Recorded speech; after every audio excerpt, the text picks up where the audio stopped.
Hi everyone, my name is Daniela and here is. Hi, I'm Lakshana. We are both IP crew assistants for the introduction program this year. I am a master's in aerospace engineering. I'm doing my master's in aerospace engineering right now. And I'm doing my master's in electrical engineering currently. Yeah, I have been with IP for the last couple of 3 years, basically. And I started working with IP since last November and it's been fun. yeah, so we're very excited to talk to you and see what questions you have for us. So I will first of all explain how our format worked before. So the thing is that normally we would be doing these live Q&A sessions that now we're just doing one. In the past, we were doing 2 to 3 live Q&As for every edition. But we decided to kind of revamp the whole this whole element that we're doing, and that's why we did the IP mini series that you can find fully on our Instagram, and you can find also 9 episodes on our YouTube. By the time the introduction program starts, we will start uploading also the leftover ones. And yeah, you can already check everything on our Instagram. It's like we wanted to create it in such a way that it's kind of like a little package for you to take in your journey to TU Delft as you just arrive here. Because of course you move to a new country, there are a lot of things to do, there are a lot of things to think about. So yeah, we just wanted for you to start with the best possible knowledge about it. So yeah, you can also find the Instagram link right now in the chat. You can just click it and go, and you'll find in the Reels section this mini series that we're talking about. So now, because we changed the format, we're not doing the live Q&A like we are usually doing, which is starting with a presentation that is telling you about all that you have to know in TU Delft. But what we did instead is that we took a couple of questions from the last years, we went through all of them, and we selected a couple to answer for you. And we're gonna alternate between talking about our experiences, because I am an European student, I come from Romania, so things might be a little different, for example, from my colleague's situation, who is from India, right? Yeah. So yeah. I'm a non-EU student and I have completed almost 1 year of living in Netherlands now, and so I can help you navigate through as well. Yeah, so I think this is pretty clear on how we're gonna make it. Also, please, we only collected this question because we weren't sure how many of you are gonna be here to actually answer any questions. But if you have any, please feel free to just send them in the chat. And as soon as we're gonna see them, we're gonna answer them, yeah, with our experience, with a couple of links. Also, our colleague Ninat is in the back end sending you all of the links and everything else that you might need there. So first of all, some questions that we usually receive are about the live stream. So will this be recorded? Will this be available online? Yes, it will be. You can find it on our YouTube. And we're also going to post the link on our Instagram stories. So you can find them easily there afterwards and just rewatch this video whenever you want. You can always find it on YouTube later. And yeah, I think that is kind of it about the live stream itself. I think we can, we have like a bunch of different categories in here. So we can, I think, start with the registration, visa, and residence permit question that we usually get. So I can answer, for example, this one: do Europeans need a residence permit? And the answer is no. As a European, you don't need this extra document, but maybe you can tell us more about it, because I assume you have some experience. Yeah. So as a non-European student, you do need a resident permit, and the process is very simple. Once you move to Delft or any city that you have got an housing with, you register yourself with the Gemeente or the municipality of that particular city. And then once the registration with the municipality is done, you later receive an email regarding the collection of your residence permit. And once you get the you can book your slot and date for the collection of the resident permit from the link, and then you just book your slot and go there and collect your residence permit, which is valid for the entire 2 years of your study here. Yeah, so it seems quite straightforward, yeah, even though it's an extra step that you guys have to do. Another question that I think it's quite important to talk about maybe here is, so as an international student from an EU country, do I need either a visa, study permit, or extra insurance beyond my EU coverage? And the thing is that it really depends here. So as just an international EU student, no, you don't need more coverage than just the EU insurance that you already have. But if you start working, then you're going to have to get a Dutch basic health insurance, which is a requirement for all employees. But that is, of course, a different case. So in general, for international insurances, we recommend you go to the International Insurance TU Delft website link. And you can find in there all of the information that you need. Like if you start working, if you're a student, and you don't really have to worry about it. But yeah, who knows, maybe you're gonna get a job as a teaching assistant, as something else. So it's always good to keep in mind. Yeah, do you want to choose another question to go further? From the RP, I think it is done. Maybe we can start with the municipality registration and BSN. Yeah, sounds good. Perfect. Yeah. So as I previously mentioned, the registration with any municipality is very important based on your, the location of your housing, and they provide you with a BSN, which is a citizen number, service number, and it is very, very crucial to have a BSN as soon as you arrive, because that is crucial for you to open a bank account.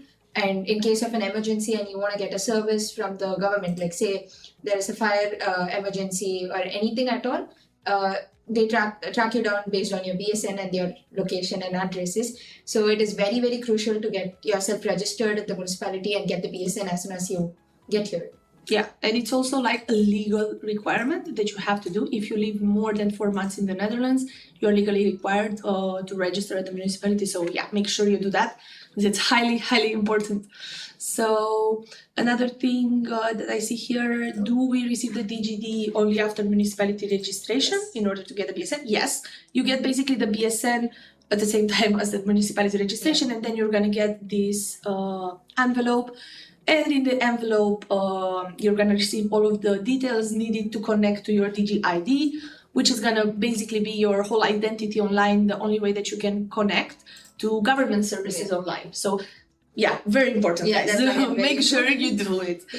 So I see here we have a question which I'm very happy about. So hey guys, Aditya from India here. Just a small question regarding registering at the municipality. I read that I need to carry my birth certificate. Is that right? Anything else that is required?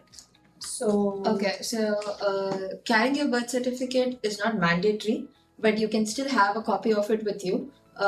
When I got myself registered, I was not asked for my birth certificate. It was only my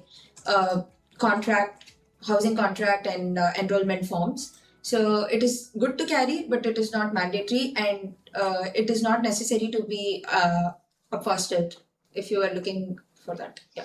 But yeah, it depends probably on the municipality. Municipality as well. But if it's the Delft municipality, it is not mandatory. Yeah. But you can also check on the Delft municipality website. We are gonna send the link in a second. Yes, so they usually offer their very clear list of what documents you might need. But again, this is only available for the Delft municipality. Yeah. So yeah, make sure to check the above link that explains all of the other municipalities that are around there. This is specifically for Delft. And yeah, here, it doesn't say anything about the birth certificate.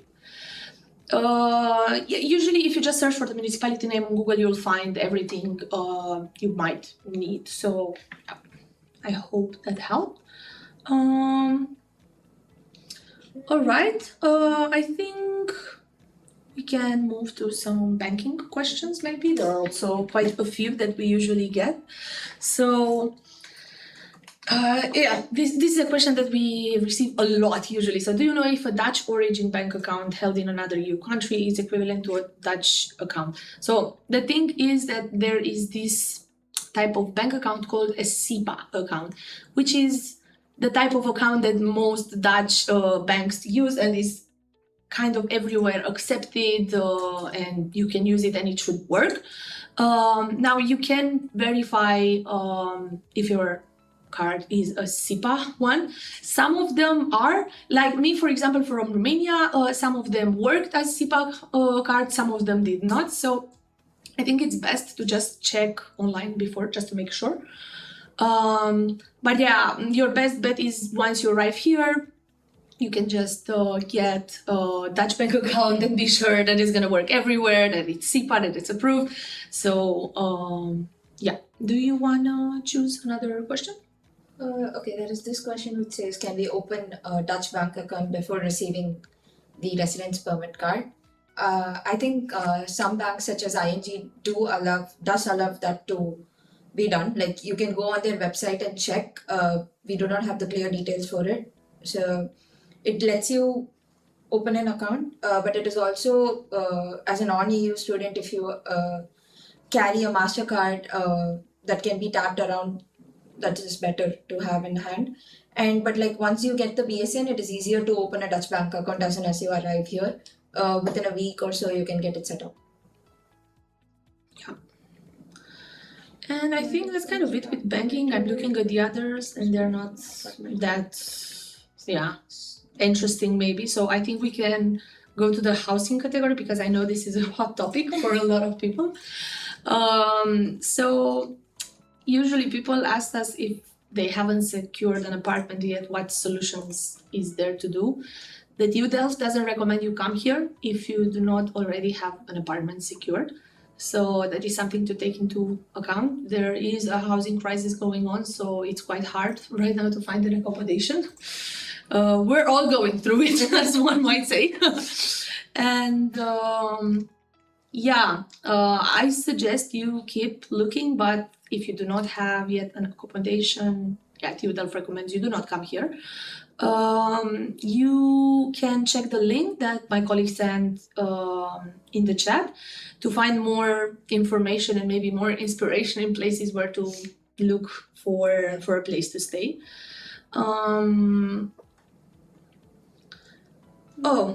Here is actually an interesting question. So is the BSN also required for housing subsidies, and where can I find the application process? So yes, as I was telling you before, that DGID envelope that you receive in your new address after you register, that is your key to also log into this website. So yes, you can get a rent allowance in some specific cases. So you need to check if you fit the requirements. The website, I will add it in a second. It's called Mijn Toeslagen. I'm not sure if I'm pronouncing that right because my Dutch is not the best, but you can find more information here. You can log with your DGID, and it basically explains what are the conditions for different allowances that you can get, including rent allowance or health insurance allowance.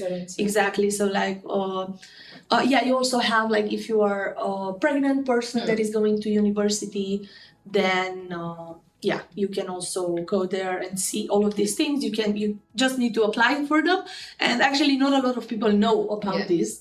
So make sure you read up on it because you might receive some extra money if you pay attention.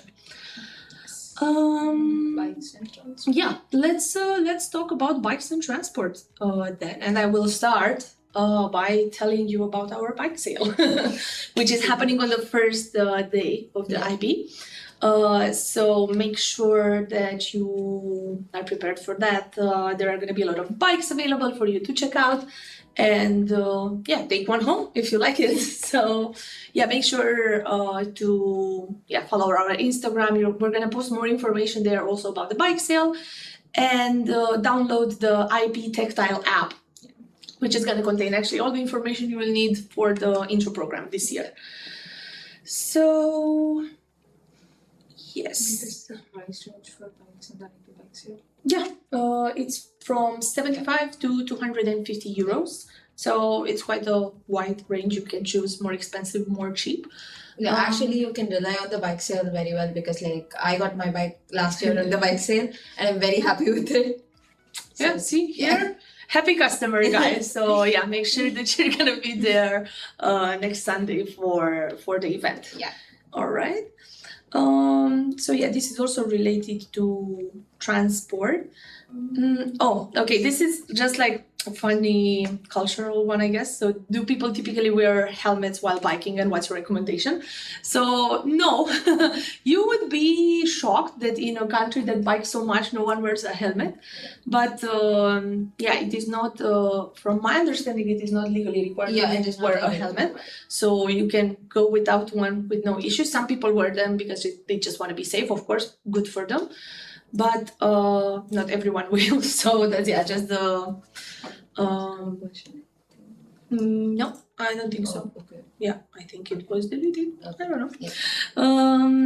All right. So, which app is used for booking the bus or the train? So there are multiple apps available that you can use. Yeah. In this part of the Netherlands, for the trains, people usually use NS. So to buy train tickets, you go on the NS app. There you can also buy an OVE chip card, which works on all of the transport available. So either if it's a bus or a tram or a train, it doesn't matter. The OVE chip card should work. I think they are changing now from OVE chip card to OVE Pay, so it will be discontinued. Yeah, just check the NS website, and it's gonna explain clearly there what kind of card you need to get. There's another question which says, should I reserve? No, Yeah. from here. Reserve a ticket in advance from Amsterdam Airport to Delft or buy it on the same day. So basically, you don't have to reserve it before coming here. It is not mandatory because, like, you have the frequency of trains that go from the airport to Delft is like a lot. Yeah. You will find a train for every other 10 minutes, so you don't have to reserve it in advance, and you can just tap in with your MasterCard or the whatever card you come with for now, and it will still work. You can get it on the same day. You just have to tap in and tap out. Yeah, if you are just like the type of person that is a little like likes to plan and is into that, yeah, definitely you can also buy it online. There's nothing stopping you. Yeah. You're gonna receive a QR code on your email, so you just you just scan it when you enter, and then you scan it out to get out when you get in Delft, and that's kind of it. But yeah, usually any bank account, any bank card works to just go. Yeah. But you have to keep in mind it is more expensive, so maybe it's better to buy on a very cheap card. Again, just go on the website, you'll find all the information there about that. So I think we can move on to daily life, costs, food, some more general information about this. Yeah. There are places to buy food for the whole IP week. So for the IP week, of course you can eat at any place in the city center, but that is not gonna be very helpful if you're on campus. On campus you can find the Spar grocery shop. You can find a couple of restaurants, a couple of food trucks that are gonna be present during this time. And I think you can easily get some food from one of these options. If you want something more, then the city center is like 10 minutes by bike away, so it shouldn't be very hard to reach. But I see we are getting a question here now from Lara. Can you tell more information about Brightspace? I think they changed the system. They are indeed changing the system to Brightspace 2.0. I will send you a link that explains more details about that. I'm not sure exactly on the date that the new Brightspace 2.0 is going to be introduced. In this article, it is mentioned in September 2026. From what I saw online, there aren't really that many changes to the website itself, like just a couple of how the way it looks basically. So here is the link about the Brightspace. Yes. All right, I see another question here. So, hi, I'm from a country where a tuberculosis test is required by the Dutch government. And I read that the university will send me an email with details about the test and the appointment. May I know roughly when can I expect to receive this email and when the appointment is usually scheduled based on past experiences? So I'm not entirely sure about this question. I think you also had to do Yeah, one, but right? I'm also not sure exactly in how many days you got the appointment or like. Okay, so my appointment was on 8th October and I landed in the August. So it's like they give you a date and the time for you to go for your personal appointment, and there is a chance for you to reschedule in the same appointment, like if you cannot make it to the particular appointment. So they will give you a link where you can reschedule if the date doesn't match your schedule or your availability, so you can still do that. But yeah, it is mandatory within I think 3 months of arrival or something. You will have your appointment there. You will receive an email for that with all the date and timing and also where you have to go. Yeah. Oh, adding on to the food availability, we also have breakfast and lunch deals during the IP week. That's true. At the Food City app. Yeah, and you can still find it on Tactile as well. You'll get notifications and you can grab your deals. Yeah, indeed. There are a couple of videos that you can also check both about Brightspace and what to eat on campus. You can find them on our Instagram. The Brightspace one that also show the interface of the new Brightspace 2.0 are the last two ones, so video 14 and 15. So you can check them out super quickly. And the eating one, I think it's the 8th or 9th one, but yeah, you can see on our Instagram for sure. Yeah.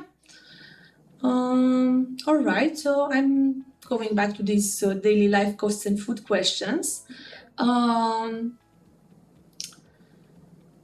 Is it recommended to carry a water bottle? Is that water bottle potable in the Netherlands? Yes, it is, which is amazing news. So yeah, ideally always have a reusable water bottle with you that you can easily reach. There are water taps all around campus. So yeah, it is very accessible, I would say, here, which is quite nice. Do you want to choose another question? How can I get a Dutch phone number and data plan from my home country? Is an eSIM possible? So yes, And eSIM is possible. Yeah. And I think you can have a Dutch number and your plan from your home country.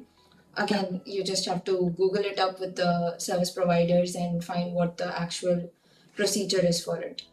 Yeah, and it really depends, I think, on the country, because I realized only very late that for some other countries data is much more expensive. Yeah. For me, for example, I kept using my Romanian number for a very, very, very long time before I actually decided to also add a Dutch number, just because it was basically the same price as back home. So I didn't feel the need to change it. Okay. But yeah, make sure that you check with your provider if you have better prices there or here. Here, I would say that it is quite expensive. So yeah, you might find better deals at home. But yeah, all right. I think Anything to talk about the clothing and the weather? No, I think maybe just a little bit, just generally about weather and clothing. Right now, when you guys are gonna come for the introduction program, which I hope you will, when you're gonna come, it's probably gonna be quite hot, quite warm for how Netherlands is usually like. So enjoy it, but make sure you have lighter clothes. You protect yourself from the sun, of course, and drink water. But of course, there will come a time when a lot of rain will start happening, which is actually normal for the Netherlands. Yeah. So that's what you should expect. If it is sunny here when you land, then that is an anomaly, not the normal. So do not get used to it. Yeah, don't get used to the summers here. Exactly. So yeah, you're gonna probably have to buy a raincoat, maybe some waterproof clothing. We don't really recommend umbrellas because the wind is also quite strong in here. So it's probably gonna break. I do not recommend it. Yeah, but that's kind of it about the weather. Not a lot to say. So I see here we have a couple of IP program logistics questions, which is very good to talk about. Yeah. So how big are the IP groups? So this year we have Around 18 students per group, nice. and we have 68 groups currently. So Yeah. that's how it's planned for Yeah, now. usually And it's up to 20. yeah, So up to 20. yeah, it's gonna be 18 this year. Exciting. So another question. Are all IP activities mandatory, or can I attend only the ones I have time for or I am interested in? Well, we would recommend for you to get a whole experience and participate in all of the IP events. We kind of build the program in such a way that like the elements do not necessarily like build on top of each other, but for you to have like the fullest, widest image picture of how your time here is gonna be in TU Delft, and also like make a lot of friends and meet new people. Yeah, we really recommend you come and participate to everything. Of course, if you have to go at the municipality to register, or if you have like another type of appointment like this for a short time, there is no problem if you like miss a part of an element or an entire element. But the main idea is that for you it's best if you participate in everything. Yeah.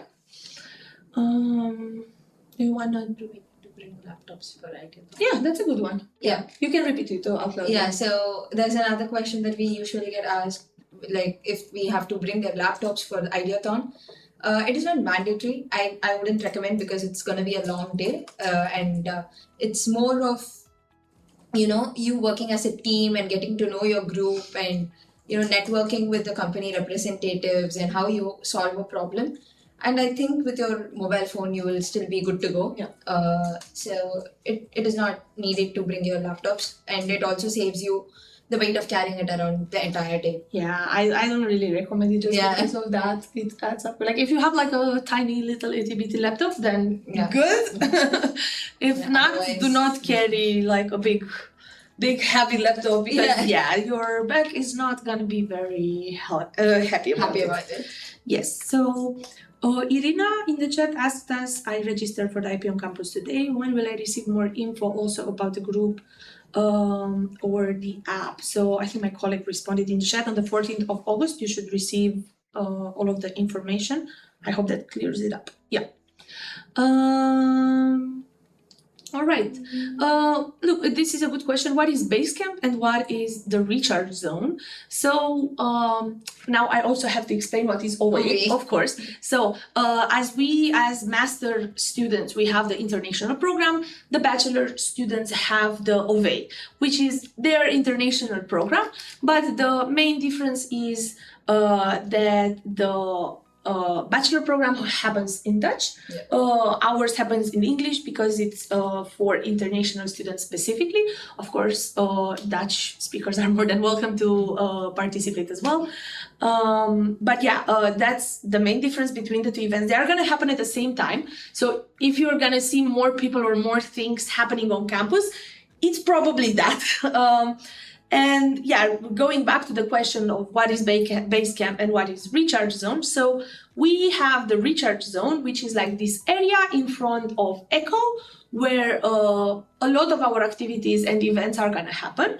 So in this Recharge Zone, you can basically relax, meet new people, you can play a bunch of games, you can have your lunch, you can just enjoy, and you can just be at the end of the day. It's a space for you to recollect yourself if you need it, or just have fun with whatever is offered on the premises. There are going to be a lot of games, a lot of like inflatables and decorations, so it's going to be a very nice and fun space to be around, I think. And the base camp is basically the same thing but for bachelor students, and you are free to hang out in whatever area you want. We are collaborating with OVE on this.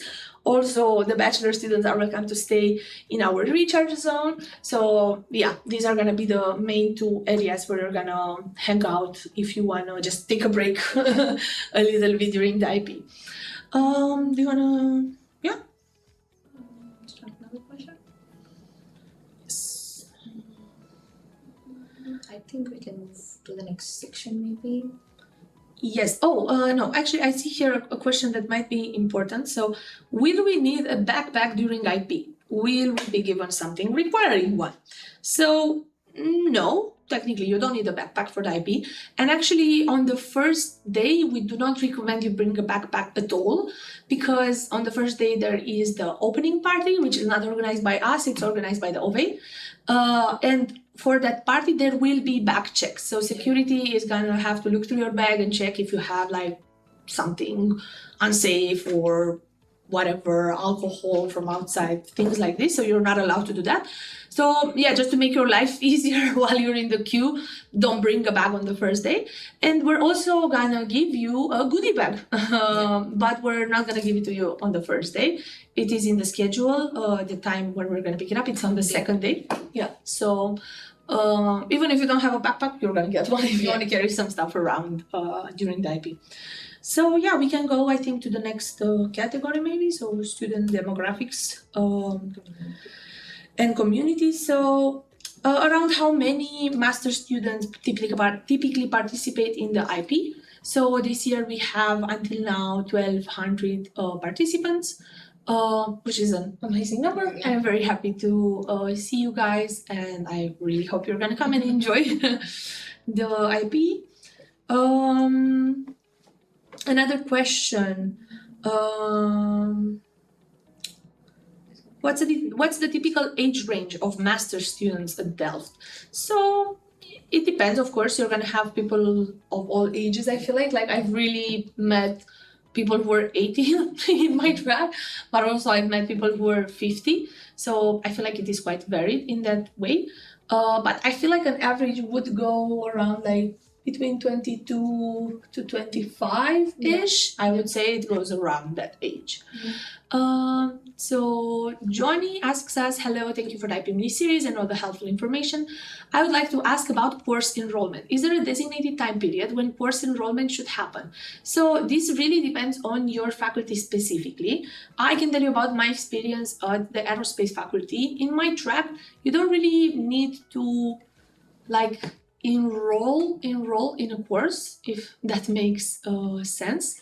So basically, you just go on the Brightspace and you enroll in the Brightspace course, and that's kind of like your registration. So there's not really any special procedure that you have to do. You can do it anytime you want. There is no like date or timeline. But there are other faculties which have like courses that maybe are more sought out from many people, and then you have to register, and that really depends on the faculty and on the course. There are some courses that are you're registering via Osiris, so like via your TU Delft app. There are some that you register on Brightspace. There are some that have like a completely different procedure where you have like to send in an application of some sort, and then the teacher accepts you like individually based on that. So it really depends. I would advise you check your faculty's page to be sure of that. I remember, at least for me, in my last year, I think I started choosing courses sometimes around August, like now at the start, and I kind of had an outline in my mind, and then I just went towards the end of August and chose them on Brightspace. Preferably, if you start looking at your courses before the start of the quarter, it is safe for you, as well as it's easier for you to get yourself enrolled, because as Dana already mentioned, there are going to be courses which require you for an application, or some courses where enrollment is not necessary at all, while some courses might ask you to like have a mandatory first lecture or something like that, and it is very important that you check it with your particular courses and your faculty. So it's safer for you to start it before the quarter starts. So yeah, and I think also that like most of the students are anyway invited by their faculty to like introduction day, and they explain exactly how it works for your faculty in particular there. If you need to do anything, they usually send you an email beforehand. So I don't think you have to worry too much about it, but you can already like take a look on the study guide, just see what courses are around, what you would like to do for the faculty page. you can just look to see what your expected structure of the year is like, because that also differs. Like some faculties have an internship that is mandatory. For example, like me, you don't have an internship mandatory in order to graduate. I have around, I think, 15 ECTS of mandatory courses. I'm not sure if you do. More than that. She has more than that as mandatory. So yeah, it really depends. I recommend you go on the website. And that's kind of it. Okay, there is another question which says, do we also get resits between Q4 and Q1 of the next year, or only within the same semester as the course? So again, that is going to be subjective for the faculty and the course that you pick up, because like I have had my personal experience of my friends having a resit within the next month of their exam. Like that's like your Q4 exams end in June, and you might probably have your resits in July. But there are also other courses that require you to submit an assignment, which is has a deadline of the Q1 in the next year. So it is going to be again very subjective, cannot be generalized. So it's very important that you attend your faculty introduction program when your faculty has one, and check with your professors so you get it very straight and cleared. Yeah, but that can also be checked. I will share my screen and show you a little bit the study guide that we have. So you can also check it in the study guide itself. So yeah, let's just search for, we can go to aerospace, and I'm from aerospace, and search for a course. And there it explains exactly like the period that you can take it in.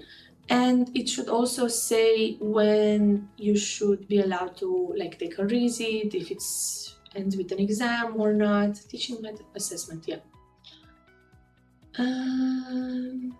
should be. This is a bachelor level. Starts. Oh, this. Okay, it's because it's bachelor's level. My bad. Okay, I will just select. There's a lot of filters in here. So, we just want master courses because, of course, the bachelor ones work in different ways. Okay, maybe let's take this one. It's a random one. I didn't do it, so I don't know what it's about. You can also see here about the course registration that we were discussing before. Yes or no, and all of the information in general that you need to know about the course you can find here. And if you click on here, it says that it starts in period 2. So if it starts in period 2, usually you take an exam at the end of the period, and you are allowed to take a resit in the next exam session. So as my colleague said, if you have your exam in the 4th quarter, then you're probably gonna need to take a resit sometime in July or August, again, depending on the course. Going back to our questions over here.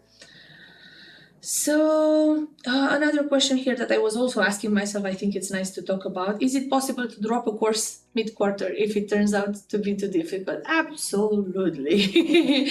And what I also saw a lot of people do during my course years is that basically they would just choose a bunch of courses they would be interested in at the start of a quarter. They would go to 1 or maybe 2 lectures from each of those courses, and only after that they would choose which one they want to keep and which one they want to drop, so they can have like a direct experience with the teacher of the course, with how the grading is going to happen and all of these details. So you can just drop it whenever you want. I also ended up dropping courses because at the end of the day, I realized I didn't have time for them, so I just dropped it very, very quickly towards the exam. So, you're kind of free to do that most of the time. If it's not a mandatory course, because if it's mandatory, you're going to have to deal with it. And there is also this question that can we enroll in a course but decide separately whether you want to enroll for the exam or not? It's again very similar to dropping the course in the mid. So it is up to you to take up the exam or not. But also remember, if you want to enroll and take up an exam, you have to do it at least 14 days before the exam. Yes. And so once you start with the quarter and once you have started with the course, check when your exam enrollment goes live. Enroll as soon as possible if you're taking the exam. And if you don't want to take up the exam, you can feel free to skip it. So it is, unless and until it's a mandatory course, that again depends. But yeah, you can still drop the course. And I think we can move on to the last category. We are kind of getting close towards the end of the live anyway. I see that we're not really receiving that many questions, so I think we're gonna like select 1 or 2 questions from here. And then if nothing shows up in the chat from you guys, we're gonna close the live. You can always email us or just send us a message on Instagram if it's easier. And yeah, we're gonna try to help however best we can. Yeah, all right. So here is this question that is related more to work during your studies. So are there part-time job opportunities on and around campus? And is it realistic to work a job at this university?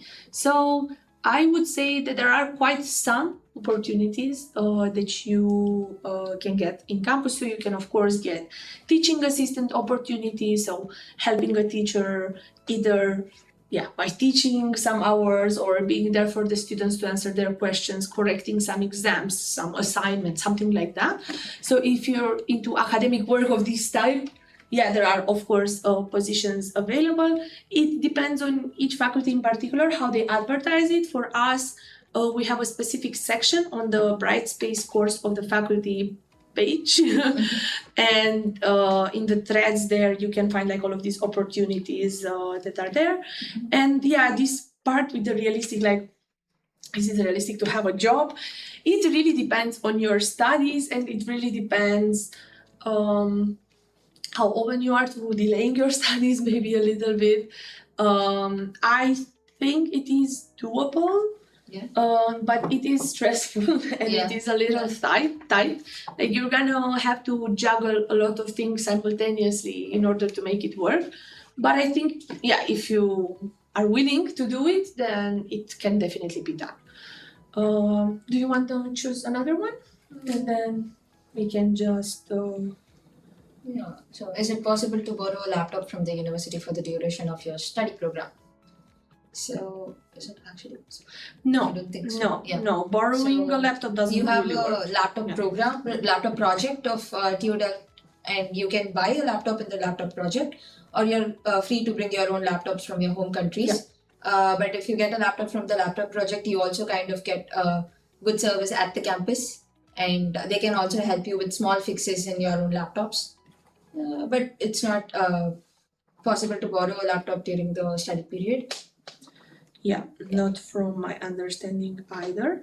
And I also have a last thing to mention before we close the screen. So we just want to make sure that you know the distinction between a crew and a coach, because you're gonna interact with these categories of people a lot during your intro program. So we are crews. We are the main organizers of the event. So we kind of thought about how to organize it, what's gonna happen, how it should be for you. And then the coach is basically your group mentor. So it is your first point of contact if you have any question during the IP, if you want to, learn more about the university. And what's also important to know about this is in the future, you can also be a crew or a coach. We are going to open up some vacancies. I know in September there's going to be one for crew open because I'm going to leave the team. And then there are going to be new coach openings that are going to probably open sometime next year. So keep your eye out on our Instagram. We're also going to post at some point like a form of interest about this. So if you're interested, you can just sign up for that, and you're gonna receive an email when there's an opening. Exactly. So I think that's kind of it from us. Thank you very much for joining us and for asking us questions. Again, if you have anything else that isn't really clear yet, just send us an email. And also make sure to watch our mini-series on the Instagram. It has a lot of information that's gonna be useful for you guys. So that's it. kind of it. See you during the introduction program. Very exciting. So And before that, if you have something, feel free to email us or DM us on Instagram. exactly. All right. So thanks, guys. Yes. Bye.